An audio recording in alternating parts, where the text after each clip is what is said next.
Don't give a long introduction when a short one will do. Ladies and gentlemen, the 39th President of the United States, James Earl Carter.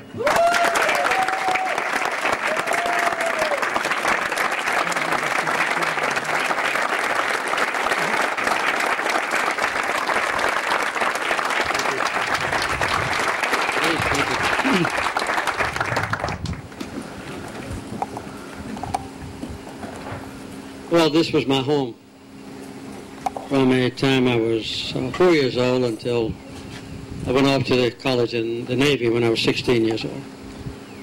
But I don't believe I've ever remembered a more gratifying and pleasing and emotional experience than the last few moments have been.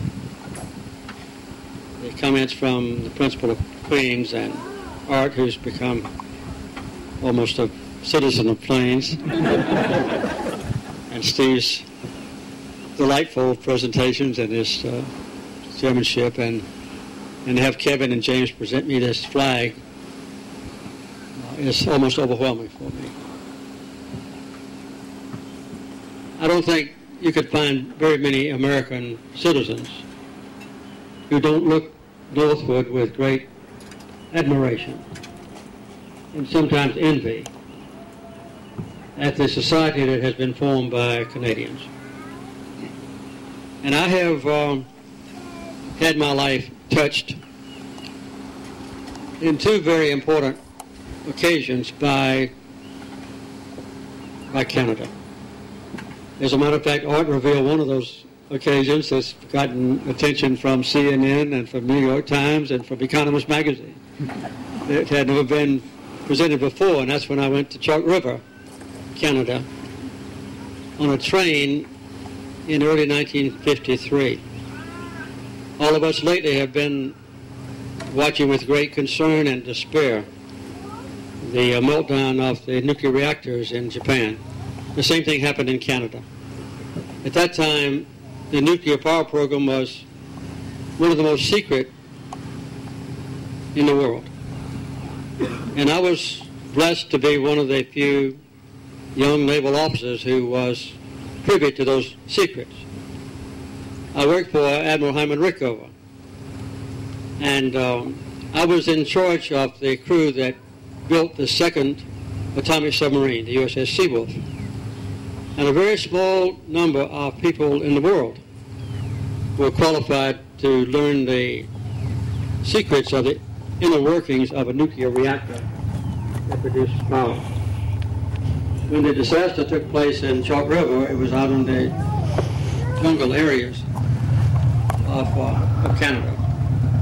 And I was asked to go up there and help dismantle the very highly radioactive core of a reactor. And it was a very difficult and potentially dangerous event, but it had to be done. So we went to Canada on a train. Nobody in the United States knew we were going. Nobody in Canada knew we were coming. And we got to that remote area, and they had prepared the place for us. And we would put on our white suits and all of our protective equipment, and we would dash onto a tennis court where an exact replica of the core of a reactor was on the tennis court. And we would have the proper wrenches and vice grips and that sort of thing, hammers. And we would dash on the tennis court and take off as many nuts and bolts and do as much as we could. And then we would get away, and then they would put it all back together. We'd run on the tennis court and practice again until we got as perfect as human beings can be in doing as much work as possible in 90 seconds. That's all we had. And then we went down below in the reactor room, and my earliest acquaintance with a television camera. Television cameras were focused on this core reactor, and we dashed on the site there, and in a highly radioactive environment did our job. I had radioactive urine for about 6 weeks. I thought I would never have another child. Amy came later, so you can ask the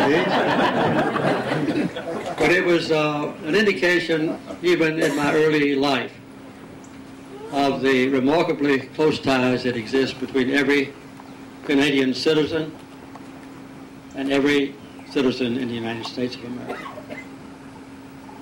Many years later, when I was President of the United States, all the way through the year 1980, very few events occurred in my White House experience that were positively emotional and gratifying. But I would say one of the high points of my life was when the so-called Canadian Caper occurred.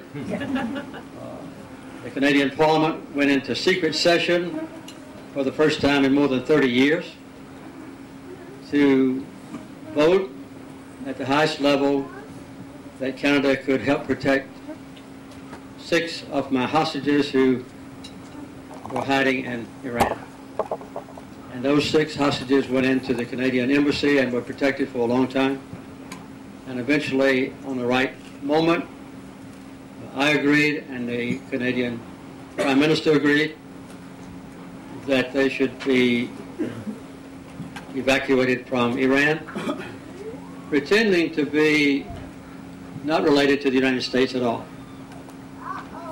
And they pretended to be Canadians, and they got out safely. But one of the interesting things that happened was we had some support personnel there, and on the way, they pretended to be a television crew. And one of them, they all had false passports, German passports. And one of them came out, and he had his first name and then an H, and then his last name. And when he got to the place where his credentials were examined, they said this is not a good passport because Germans never use an initial in their middle names. They always have all their names spelled out. And he was a very fast-thinking member of our CIA. He said, well, my middle name is Hitler.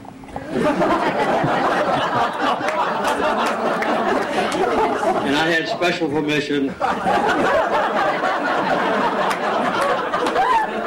not to use my name. Well, they waved it through.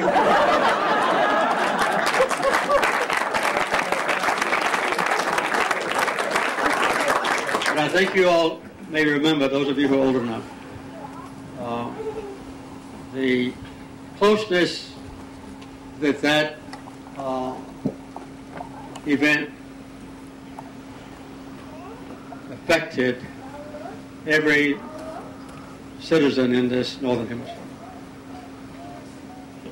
When, without having to do so, the entire Canadian embassy staff and your own government, all the way up to the Prime Minister, put themselves in political and sometimes physical danger to rescue 6 of my American friends. I was a very close personal friend with Pierre Trudeau. He served the first 2 years that I was president. He was, I would say, an international statesman. He participated in all the events that I did. Later, when Rose and I went to Niagara Falls for our 50th wedding anniversary, she never had been there. I had been there before. But Pierre Trudeau happened to be there at the same time with a little girl. I think she was 3 years old. And I made the mistake of saying, what a beautiful granddaughter.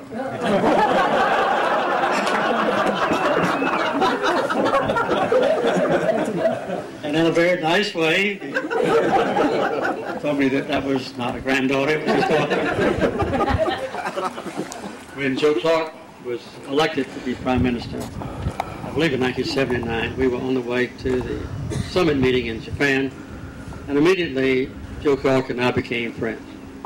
And even in the last few months, Joe Clark has participated as part of a Carter Center team in helping us monitor difficult elections. Well, I won't go on. I could go on for a long time talking about relationships together.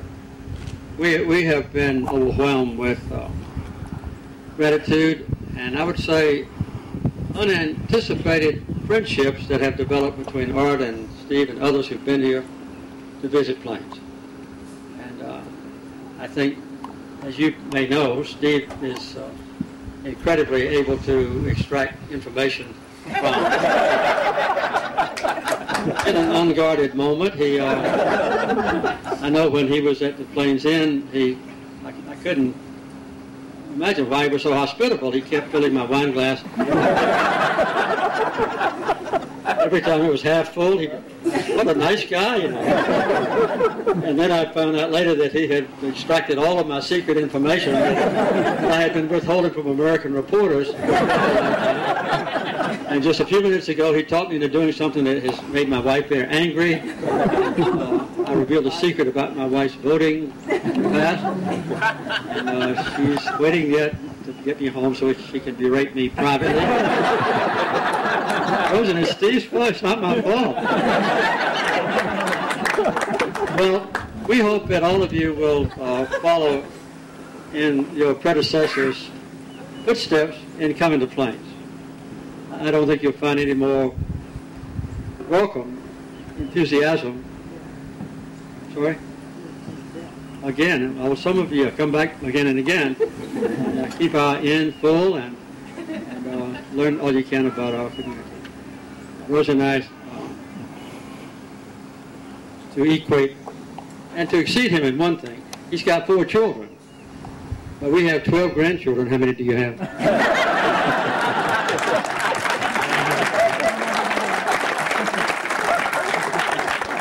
And we have 6 great-grandchildren. You see, so we've got an advantage over there. Well, thank you all for coming, and Art, we're very proud of the book. And you were exceptionally gracious in what you said about me. I'll try to live up as best I can to your description of the past and your expectations in the future. Thank all of the Canadians for coming and being our brothers and sisters now and we hope for many years in the future. Thank you again.